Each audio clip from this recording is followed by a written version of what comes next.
আউযু বিল্লাহি মিনাশ শাইতানির রাজিম বিসমিল্লাহির রহমানির রহিম। আমি আপনাদেরকে তাওয়িজ অথবা রুকিয়া করার পদ্ধতি শুনাইমু ইনশাআল্লাহ। আমরা দেশে অনেক সময় তাবিজ কইয়া গলার মাঝে, হাতের মাঝে, পার মাঝে, কোমরের মাঝে অনেক সময় একটা টুলের মাঝে আরবি লেখা কোরআন শরীফের আয়াত হোক আর আরবি নম্বর হোক আর অন্য কিছুই হোক টুলের ভিতরে ওইটা লকটানি হয়। এটা নবী মুহাম্মদ সাল্লাল্লাহু আলাইহি ওয়াসাল্লাম এবং তার সাহাবার সুন্নত নাই। এটা আসলে জাদুর দরজা খোলার একটা পদ্ধতি। এটা থেকে বিরত থাকবা। হাসারই সুন্নতি তাওয়িজ অর্থ হইল গিয়া কোরআন শরীফ ফরিয়া ফু দেওয়া। এটারে রুকিয়াও খাওয়া হয়, তাওয়িজও খাওয়া হয়। এগুলো গিয়া মুহাম্মদ সাল্লাল্লাহু আলাইহি ওয়াসাল্লামের সুন্নত যে কোরআন শরীফের আয়াত ফরিয়া ফু দেওয়া। এটা রোগ কমার জন্য করা যায়, জিন শয়তান থেকে হারি আল্লাহর কাছে আশ্রয় চাওয়ার জন্যও করা যায়, অথবা কেউর উপরে যদি জাদু করা হইয়া থাকে জাদু কমানোর জন্য অথবা জাদু থেকে বাঁচার জন্য করা যায়। আমি আজকে দেখাইমু শিখাইমু ইনশাল্লাহ কিভাবে সহজভাবে আপনার ছেলে মেয়ে অথবা নিজে অথবা অন্য কেউ যদি বেমার হয় তে বেমার থেকে শিফা পাওয়ার জন্য কিভাবে তাওয়িজ অথবা রুকিয়া করা।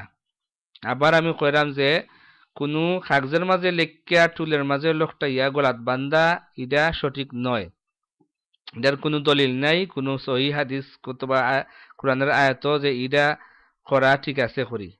এক সময় এক সাহাবার গলার মাঝে একটা এরকম তাবিজ দেখছিলেন নবী সাল্লাল্লাহু আলাইহি ওয়াসাল্লাম এবং তার সাথে সাথে কইছেন এটা গলা থেকে খুললা ফেলানোর জন্য। আর সহি পদ্ধতি হইল গিয়া কোরআনের আয়াত ফইরা ফু দেওয়া। শরীরের উপরে ফু দিতে পারবাই অথবা হাতের মাঝে ফু দিয়ারি হাত দি জায়গা ফুসতে পারবাই অথবা পানির মাঝে ফু দিয়ারি পানি খাওয়া যাইব অথবা এই পানি দি বেমারের জায়গা দোয়া যাইব অথবা বেদনার জায়গা দোয়া যাইব অথবা তেলের মাঝে ফু দিয়ারি তেল দি যেখানো রোগ এই জায়গারে মাঞ্জাই দেওয়া যাইব। পদ্ধতি হইল গিয়া প্রথমে আউযু বিল্লাহি মিনাশ শাইতানির রাজিম ফরিয়া আয়াতুল কুরসি পড়াইব। আয়াতুল কুরসি একবার পড়ার পরে বিসমিল্লাহির রহমানির রহিম ফরিয়া হারি তিনবার সূরা ইখলাস পড়তে হইব। সূরা ইখলাস হইলে গিয়া কুল হু আল্লাহু আহাদ আল্লাহুস সামাদ লাম ইয়ালিদ ওয়া লাম ইউলাদ ওয়া লাম ইয়াকুন লাহু কুফুয়ান আহাদ। তিনবার পড়ার পরে প্রত্যেকবেলা বিসমিল্লাহ দিয়ে শুরু করবাই। তিনবার পড়ার পরে সূরা ফালাক তিনবার পড়বাই। প্রত্যেকবেলা বিসমিল্লাহ দিয়ে শুরু করিয়া সূরা ফালাক হইলে গিয়া কুল আউযু বিরাব্বিল ফালাক। এরপরে তিনবার সূরা নাস পড়বাই। প্রত্যেকবেলা বিসমিল্লাহ দিয়া আরম্ভ করবাই।